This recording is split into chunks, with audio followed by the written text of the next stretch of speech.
സ്വർണ്ണവില കുറയാനുള്ള സാധ്യതയില്ല. അതാ ഞാൻ പറഞ്ഞത്.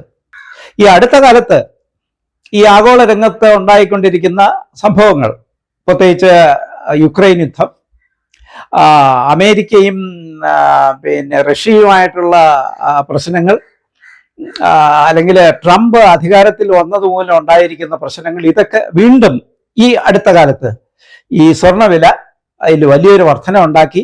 അപ്പൊ സ്വർണ്ണമാണ് ഏറ്റവും സുരക്ഷിതം എന്നുള്ള ഒരു ചിന്താഗതി ആഗോളതലത്തിൽ വളരെ ശക്തിപ്പെടുന്നതിൻ്റെ ഒരു കാരണം കൊണ്ടാണ് ഈ മാറ്റം ഉണ്ടായിക്കൊണ്ടിരിക്കുന്നത്.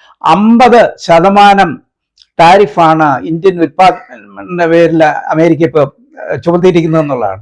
അത് വലിയ സംഘർഷവും വലിയ പ്രതിസന്ധിയുമാണ് ഇപ്പോൾ ലോക സമ്പദ്ഘടനയിൽ തന്നെ ഉണ്ടായിക്കൊണ്ടിരിക്കുന്നത് എന്നുള്ളതാണ്. ഈ ഒരു നടപടി പ്രത്യേകിച്ച് ഈ സ്വർണ്ണവില അല്ലെങ്കിൽ സ്വർണത്തിലേക്കുള്ള നിക്ഷേപത്തിലേക്ക് പോകാനൊരിടയുണ്ടാക്കിയിട്ടുണ്ട്. ആഗോള രംഗത്ത് തന്നെ, ആഗോള സമ്പദ്ഘടനയിൽ തന്നെ വളരെ അനിശ്ചിതത്വമാണല്ലോ നിലനിൽക്കുന്നത്. ഈ ട്രംപ് ഒന്ന് പറയും, വേറൊന്ന് പ്രവർത്തിക്കും, ഒന്നിനും ഒരു കോൺസിസ്റ്റൻസി ഇല്ല. പണ്ട് മുതലേ നമ്മുടെ ആളുകളുടെ ഒരു വലിയൊരു ഉറച്ച ഒരു നിക്ഷേപമായിട്ട് അവർ കാണുന്നത് ഈ സ്വർണ്ണമാണ്. പിന്നെ ഈ സ്വർണം നിങ്ങൾ എപ്പോൾ കൊണ്ട് ഒരു ബാങ്കിലോ അല്ലെങ്കിൽ ഒരു ചിട്ടി കമ്പനിയിൽ കൊടുത്തു കഴിഞ്ഞാൽ നിങ്ങൾക്ക് പണം കിട്ടും, ലോൺ എടുക്കാം. വില കുറയാൻ കാത്തിരിക്കുന്നവരുടെ നെഞ്ചിൽ തീകോരിയിട്ട് സ്വർണ്ണവില സർവകാല റെക്കോർഡിലേക്ക് കുതിക്കുകയാണ്. കഴിഞ്ഞ 10 ദിവസങ്ങൾക്കിടയിൽ 4000-ഓളം രൂപയുടെ വർധനവാണ് സ്വർണത്തിൽ ഉണ്ടായിരിക്കുന്നത്. പവന് 680 രൂപ കൂടി 77,640 രൂപയാണ് ഇന്നത്തെ വില. കേരളത്തിൽ ഒരു പവൻ സ്വർണം വാങ്ങണമെങ്കിൽ പണിക്കൂലിയും നികുതിയും ഉൾപ്പെടെ 83,000 രൂപയ്ക്ക് മുകളിൽ നൽകേണ്ടി വരും. വിവാഹ സീസണിൽ സ്വർണം വാങ്ങാനിരിക്കുന്നവർക്ക് ഇത് ഇരുട്ടടിയാണ്. എന്തുകൊണ്ട് സ്വർണ്ണവില ഇങ്ങനെ കുതിക്കുന്നു? ഇനി കുറയില്ലേ? സാമ്പത്തിക വിദഗ്ധൻ BA പ്രകാശ് സാറാണ് ഒപ്പമുള്ളത്. സാർ, ചരിത്രത്തിൽ ആദ്യമായാണ് സ്വർണ്ണവില 77,000 എന്ന നിർണായക നാഴികക്കല്ല് ഭേദിച്ചിരിക്കുന്നത്. എന്താണ് ഇങ്ങനെ സ്വർണ്ണവില കൂടാനുള്ള പ്രധാന കാരണം? ഈ സ്വർണ്ണവിലയിൽ വലിയൊരു കുതിപ്പാണ് ഉണ്ടായിക്കൊണ്ടിരിക്കുന്നത്. ഇപ്പോൾ 24 കാരറ്റ് ഗോൾഡ് 10 ഗ്രാമിന് 2010 ഇന്ത്യയിൽ 18,500 രൂപയാണ് ഉണ്ടായിരുന്നത്. അത് 10 വർഷം കഴിഞ്ഞപ്പോൾ 2020 48,651 രൂപയായി. ഇപ്പോൾ 2025 അത് 1,750,000 രൂപയായിട്ട് വർദ്ധിച്ചു. അതായത് 24 മുതൽ 25 വരെയുള്ള ഒരു വർഷക്കാലത്ത് 77,913 രൂപയിൽ നിന്ന് 1,750,000 രൂപയായിട്ട് വർദ്ധിച്ചു. എന്ന് പറയുമ്പോൾ ഈ സ്വർണത്തിൻ്റെ വിലയിൽ അസാധാരണമായ ഒരു കുതിപ്പാണ് ഉണ്ടായിക്കൊണ്ടിരിക്കുന്നത് എന്നുള്ളതാണ് ഈ ഡേറ്റ നമുക്ക് കാണിക്കുന്നത്. അപ്പൊ എന്തുകൊണ്ടാണ് ഈ സ്വർണ്ണവിലയിൽ ഇങ്ങനെ വലിയൊരു കുതിപ്പുണ്ടായിക്കൊണ്ടിരിക്കുന്നു എന്ന് നമ്മൾ പരിശോധിച്ചാൽ കാണാമെന്നുള്ളൊരു കാര്യം, ഈ ലോകത്ത് ഇപ്പോൾ നമ്മുടെ ഷെയർ മാർക്കറ്റ് ഉണ്ട്, അല്ലെങ്കിൽ മറ്റ് നിക്ഷേപ സംവിധാനങ്ങളുണ്ട്. അവിടെയെല്ലാം ഒരു അനിശ്ചിതത്വം നിലനിൽക്കുന്നു.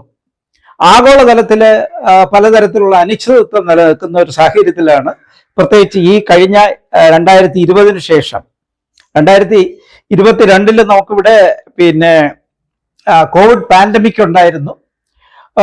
ആ കാലഘട്ടത്തിൽ വീണ്ടും കുറച്ച് കുറഞ്ഞു. അത് കഴിഞ്ഞ് വീണ്ടും വളരെ സ്വർണത്തിൻ്റെ വിലയിൽ വളരെ കുതിച്ചുയരുന്നു. ഈ അടുത്ത കാലത്ത് ഈ ആഗോള രംഗത്ത് ഉണ്ടായിക്കൊണ്ടിരിക്കുന്ന സംഭവങ്ങൾ, പ്രത്യേകിച്ച് യുക്രൈൻ യുദ്ധം, അമേരിക്കയും റഷ്യയുമായിട്ടുള്ള പ്രശ്നങ്ങൾ, അല്ലെങ്കിൽ ട്രംപ് അധികാരത്തിൽ വന്നതുമൂലം ഉണ്ടായിരിക്കുന്ന പ്രശ്നങ്ങൾ, ഇതൊക്കെ വീണ്ടും ഈ അടുത്ത കാലത്ത് ഈ സ്വർണ്ണവില അതിൽ വലിയൊരു വർധന ഉണ്ടാക്കി. അതിൻ്റെ ഒരു അടിസ്ഥാനം സ്വർണമാണ് ഏറ്റവും സുരക്ഷിതമായ ഒരു നിക്ഷേപം എന്നുള്ള ഒരു കാഴ്ചപ്പാട് വളരെ ശക്തമാകുന്നു. അതായത് അമേരിക്കൻ ഡോളറിന്റെ വില ഇടിയുന്നു, അമേരിക്കൻ ഡോളർ എത്രത്തോളം നിലനിൽക്കുമെന്ന് ഒരു അനിശ്ചിതത്വം ഉണ്ടായിക്കൊണ്ടിരിക്കുന്നു. അപ്പോൾ സ്വർണ്ണവില സ്റ്റേബിളായിട്ട് നിൽക്കുന്നു. സ്വർണമാണ് നമുക്ക് നിക്ഷേപിക്കാൻ പറ്റിയ ഒരു നിക്ഷേപം എന്നുള്ള ഒരു ചിന്താഗതി വളരെ പ്രബലമാകുന്നു. പിന്നെ പ്രധാനപ്പെട്ട ഈ കേന്ദ്ര സർക്കാരിൻ്റെ ബാങ്കുകളെല്ലാം സ്വർണം മേടിച്ച് കൂട്ടുന്നു. അതോടൊപ്പം തന്നെ ഈ സ്വർണത്തിന് എല്ലാ തലത്തിലും കൂടുതൽ ഡിമാൻഡ് വരുന്നു. അപ്പോൾ സ്വർണമാണ് ഏറ്റവും സുരക്ഷിതം എന്നുള്ള ഒരു ചിന്താഗതി ആഗോളതലത്തിൽ വളരെ ശക്തിപ്പെടുന്നതിന്റെ ഒരു കാരണം കൊണ്ടാണ് ഈ മാറ്റം ഉണ്ടായിക്കൊണ്ടിരിക്കുന്നത്. ഈ ഡൊണാൾഡ് ട്രംപിന്റെ തീരുവ ആഗോള സമ്പദ് വ്യവസ്ഥയിൽ ഉണ്ടാക്കുന്ന അനിശ്ചിതത്വം സ്വർണ്ണവിലയെ എത്രത്തോളം സ്വാധീനിക്കുന്നുണ്ട്? ഇപ്പൊ ഈ ഡൊണാൾഡ് ട്രംപ് അധികാരത്തിൽ വന്നു കഴിഞ്ഞ ശേഷം ആഗോള രംഗത്ത് ഒരു വലിയൊരു അനിശ്ചിതത്വം ഉണ്ടായിക്കൊണ്ടിരിക്കുന്നു എന്നുള്ളതാണ്. ഇപ്പൊ ഉദാഹരണത്തിന് ഇന്ത്യയും അമേരിക്കയും തമ്മിൽ നല്ല ബന്ധം ഉണ്ടായിരുന്നു നേരത്തെ. അതിപ്പോ വളരെ മോശപ്പെട്ട ഒരു ബന്ധം ആയിട്ട് മാറിക്കൊണ്ടിരിക്കുന്നു. അതായത് ഇന്ത്യയുടെ മേല് ഏതാണ്ട് 25% സാധാരണ ഇറക്കുമതി ചുങ്കവും പിന്നെ അതിന് പുറമെ വീണ്ടും ഒരു 25% ഫൈനും കൂടെ ചേർത്ത് ഏതാണ്ട് 50% ടാരിഫാണ് ഇന്ത്യൻ ഉൽപ്പാദന പേരിൽ അമേരിക്ക ഇപ്പോൾ ചുമത്തിയിരിക്കുന്നത് എന്നുള്ളതാണ്. അത് വലിയ സംഘർഷവും വലിയ പ്രതിസന്ധിയുമാണ് ഇപ്പോൾ ലോക സമ്പദ്ഘടനയിൽ തന്നെ ഉണ്ടായിക്കൊണ്ടിരിക്കുന്നത് എന്നുള്ളതാണ്. ഈ ഒരു നടപടി പ്രത്യേകിച്ച് ഈ സ്വർണ്ണവില അല്ലെങ്കിൽ സ്വർണത്തിലേക്കുള്ള നിക്ഷേപത്തിലേക്ക് പോകാൻ ഇടയുണ്ടാക്കിയിട്ടുണ്ട്. മാത്രമല്ല ഡോളറിന്റെ ശക്തി കുറയുന്നു. ഡോളറാണ് ലോകത്തെ ഏറ്റവും പ്രധാനപ്പെട്ട ഒരു ലോക കറൻസി ആയിട്ട് ഇത്രയും നാൾ നിലനിന്നത്. ആ സ്ഥാനം ഡോളറിന് പോകുന്നു. ഡോളർ വിട്ടിട്ട് ഇപ്പോ ഇന്ത്യയും റഷ്യയും തമ്മിലുള്ള ഇടപാടുകൾ ഇവരുടെ രണ്ട് കറൻസികളിൽ നടത്തുന്നു. ആ തരത്തിലുള്ള മാറ്റത്തിലേക്ക് വരുന്നു. അപ്പോൾ ഇതെല്ലാം ഡോളറിനെ ഇടിക്കുന്നു. അതോടൊപ്പം ഇതും സ്വർണ്ണ വില കൂടുന്നതിന് സഹായിക്കുന്നു എന്നുള്ളതാണ്. സാർ, മറ്റൊരു കാര്യമുള്ളത്, അമേരിക്കൻ പ്രസിഡന്റ് ഡൊണാൾഡ് ട്രംപിന്റെ താരിഫുകൾ നിയമവിരുദ്ധമാണ് എന്ന കോടതി വിധി വന്നതോടെ അടുത്തയാഴ്ച വിപണിയിൽ കൂടുതൽ അനിശ്ചിതത്വത്തിന് സാധ്യതയുണ്ട് എന്ന റിപ്പോർട്ടുകൾ വരുന്നുണ്ട്. ഇത്തരം ഘട്ടങ്ങളിൽ നിക്ഷേപകർ സുരക്ഷിത ആസ്തിയായ സ്വർണത്തിലേക്ക് കൂടുതൽ ശ്രദ്ധ കേന്ദ്രീകരിക്കുന്നത് സ്വർണ്ണവില വീണ്ടും കൂടാൻ ഇടയാക്കില്ലേ? തീർച്ചയായിട്ടും. അതായത് ഇപ്പോ ഈ ആഗോള രംഗത്ത് തന്നെ ആഗോള സമ്പദ്ഘടനയിൽ തന്നെ വളരെ അനിശ്ചിതത്വമാണല്ലോ നിലനിൽക്കുന്നത്. ഈ ട്രംപ് ഒന്ന് പറയും, വേറൊന്ന് പ്രവർത്തിക്കും. ഒന്നിനും ഒരു കോൺസിസ്റ്റൻസി ഇല്ല. വളരെ മോശപ്പെട്ട രീതിയിൽ അല്ലെങ്കിൽ അൺപ്രഡിക്റ്റബിൾ ആയിട്ട് ഉള്ള ഒരു ക്യാരക്ടറാണ് ട്രംപിന്റെ നയങ്ങൾ വരുന്നത്. അപ്പോൾ ഇത് അമേരിക്കയെ പോലെ ഏറ്റവും പ്രധാനപ്പെട്ട ഒരു രാജ്യവും സാമ്പത്തിക ഒരു ശക്തിയായിരിക്കുന്ന ലോകത്തെ സാമ്പത്തിക രംഗത്ത് നിയന്ത്രിച്ചുകൊണ്ടിരിക്കുന്ന ഒരു ശക്തി ഇങ്ങനെ കാണിക്കുമ്പോൾ തീർച്ചയായിട്ടും അതിൻ്റെ പ്രതിഫലനം എല്ലാ മേഖലകളിലും ഉണ്ടാകുന്നു. അത് ഈ അമേരിക്കയുടെ വീണ്ടും വിചാരമില്ലാത്ത അല്ലെങ്കിൽ ഒരു തരത്തിൽ പറഞ്ഞ ഭ്രാന്തൻ സാമ്പത്തിക നയങ്ങൾ, ഞങ്ങൾ ലോകത്തിൽ ഏറ്റവും ലോകം മുഴുവൻ ഞങ്ങളാണ് ഭരിക്കുന്നത്, ഞങ്ങൾ പറയുന്ന ലോകത്തിലുള്ള രാജ്യങ്ങളെല്ലാം കേൾക്കണം എന്നുള്ള ഒരു ഭ്രാന്തൻ സമീപനമാണ് ഈ പ്രതിസന്ധിയിലേക്ക് നമ്മളെ നയിച്ചിരിക്കുന്നത്. ലോകത്തെ ഏറ്റവും വലിയ സ്വർണ്ണ ഉപഭോക്താക്കളാണ് ഇന്ത്യ. ഓരോ വർഷവും ടൺ കണക്കിന് സ്വർണം രാജ്യത്ത് ഇറക്കുമതി ചെയ്യുകയും ചെയ്യുന്നുണ്ട്. അതുകൊണ്ട് ആഗോള വിപണിയിൽ സംഭവിക്കുന്ന ചെറിയ ചലനങ്ങൾ പോലും അടിസ്ഥാനപരമായി ഇന്ത്യയിലെ സ്വർണ്ണവിലയിൽ പ്രതിഫലിക്കുകയും ചെയ്യും. ഇനി എന്ത് സംഭവിക്കണം സ്വർണ്ണവില കുറയാൻ? അതായത് ഈ ഇന്ത്യയിലുള്ള ആളുകളൊക്കെ തന്നെ വലിയ സ്വർണ്ണ ഭ്രമമുള്ള ആളുകളാണ്.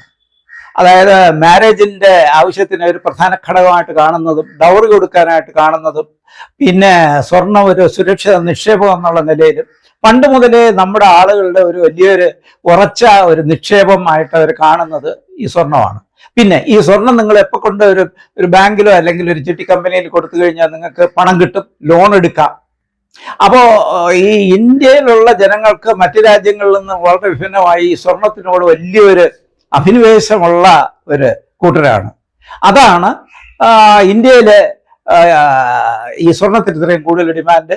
നമ്മളെ ആളുകൾ വിദേശത്ത് പോയി കഴിഞ്ഞാൽ, പ്രത്യേകിച്ച് ഗൾഫിലൊക്കെ പോയി കഴിഞ്ഞു കഴിഞ്ഞാൽ അവർ കഴിയുന്ന സ്വർണം കൊണ്ടുവരാൻ നോക്കും, നാട്ടിലേക്ക് സ്വർണം കൊണ്ടുവരാൻ നോക്കും. അപ്പോൾ ഈ സ്വർണം ഒരു പ്രധാനപ്പെട്ട ഒരു ഘടകമാണ്. ഒരു സാമ്പത്തിക മാത്രമല്ല, ഒരു സാമൂഹ്യമായിട്ടുള്ള ഒരു ആസ്പെക്ട് കൂടെയാണ്. അതാണ് ഇന്ത്യയിലെ ഏറ്റവും കൂടുതൽ ഡിമാൻഡുള്ളത്. നമ്മുടെ നാട്ടിൽ ഏറ്റവും കൂടുതൽ പ്രോസ്പിരിറ്റി ഉള്ള സ്വർണ്ണക്കടകളാണല്ലോ. നമ്മുടെ നാട്ടിൽ ബാക്കിയുള്ള കച്ചവടങ്ങളെല്ലാം പൊളിഞ്ഞു പോയാലും സ്വർണ്ണ കച്ചവടക്കാരന്മാരാണല്ലോ ഈ നമ്മുടെ നാട്ടിൽ ഇവിടെ ഇപ്പോൾ. അവർക്ക് ഒരു വാട്ടവും ഇല്ല, അവർ ഒന്നും ഉടങ്ങി കഴിഞ്ഞാൽ മൂന്നായിട്ട് ഇങ്ങനെ കൂടിക്കൊണ്ടിരിക്കുന്നു എന്നുള്ളത് കാണാൻ കഴിയുമല്ലോ. സാറിന്റെ ഒരു അനുമാനത്തിൽ ഇപ്പോഴത്തെ ആഗോള സാഹചര്യത്തിൽ ഉടൻ സ്വർണ്ണവില കുറയാനുള്ള സാധ്യതയുണ്ടോ? സ്വർണ്ണവില കുറയാനുള്ള സാധ്യതയില്ല. അതാ ഞാൻ പറഞ്ഞത്. അതായത് 2024 കാരറ്റ് 10 ഗ്രാമിന് ഇന്ത്യയിൽ ഉണ്ടായിരുന്ന വില 4400 രൂപയാണ്. അത് 2010 18,500 ആയി, 2020 48,651 ആയി, 2025 1,750,000 ആയി. എങ്ങനെ കൂടി പോകുന്നു? സ്വർണത്തിന് കുറയുന്നില്ലല്ലോ ഒരിക്കലും. സ്വർണത്തിന്റെ ഈ ട്രെൻഡ് കാരണം പിന്നെ ഇനിയിപ്പോ വരാൻ പോകുന്നതെന്ന് പറഞ്ഞു കഴിഞ്ഞാൽ ഈ പണ്ട് ഡോളറിൽ ഒരുപാട് നിക്ഷേപം നടത്തിക്കൊണ്ടിരുന്നു. വിദേശ രാജ്യങ്ങൾ, വിദേശ ബാങ്കുകളൊക്കെ ഡോളർ ഏറ്റവും വളരെ ഉറച്ച ഒരു ആസ്തി എന്നുള്ള നിലയിൽ ഡോളർ വാങ്ങിച്ച് വയ്ക്കുന്ന ഒരു രീതി ഉണ്ടായിരുന്നു. വിദേശ ബാങ്കുകൾ രാജ്യത്തുള്ള ഓരോ രാജ്യത്തിലെയും ബാങ്കുകളെല്ലാം ഡോളർ നിക്ഷേപം ഉണ്ടായിരുന്നു. ഇനിയിപ്പോ ഈ ഡോളറിന്റെ ഉറപ്പില്ല, ഡോളറിന്റെ പ്രാധാന്യം കുറഞ്ഞു വരുന്നു, ഡോളർ ഇടിയുന്നു. അതുകൊണ്ട് ഇനിയിപ്പോ ചെയ്യാൻ പോകുന്ന, ഇപ്പൊ നമ്മുടെ റിസർവ് ബാങ്ക് വരെ ഇപ്പോ നിക്ഷേപിക്കുന്ന സ്വർണത്തിലില്ലേ. ലോക ബാങ്കുകളൊക്കെ അവരൊരു സെക്യൂരിറ്റി ആയിട്ട് വയ്ക്കുന്ന സ്വർണത്തിലാണ്. അതുകൊണ്ട് തീർച്ചയായിട്ടും സ്വർണത്തിന്റെ വിലയിൽ പുറകോട്ട് പോകാനായിട്ടുള്ള സാധ്യത ഇല്ല. ഡോളറിനെതിരെ രൂപയുടെ മൂല്യവും ഇടിഞ്ഞിരിക്കുകയാണ്. 88.28 റെക്കോർഡ് തകർച്ചയിലായിരുന്നു കഴിഞ്ഞ ദിവസം. ഇതിൽ ഇനിയൊരു മാറ്റം വരുമോ? എന്തായിരിക്കും നമ്മുടെ ഡോളറിന്റെ കാര്യത്തിലും രൂപയുടെ കാര്യത്തിലും ഇനി സംഭവിക്കാൻ പോകുന്നത്? അതായത് അതില് കുറച്ചുകൂടെ ഒരു മാറ്റം വരാനായിട്ടുള്ള സാധ്യതയുണ്ട്. കാരണം എന്താണെന്ന് അറിയാം, ഇപ്പോ ഈ ട്രംപ് പ്രഖ്യാപിച്ചിരിക്കുന്ന സാമ്പത്തിക നയങ്ങൾ മൂലം ഇന്ത്യയിൽ നിന്ന് കാര്യമായിട്ടുള്ള തോതിലേക്കുള്ള സാധനങ്ങൾ അമേരിക്കയിൽ കയറ്റുമതി ചെയ്യാൻ തടസ്സമായിട്ട് നിൽക്കുന്നു. അത് കുറയും.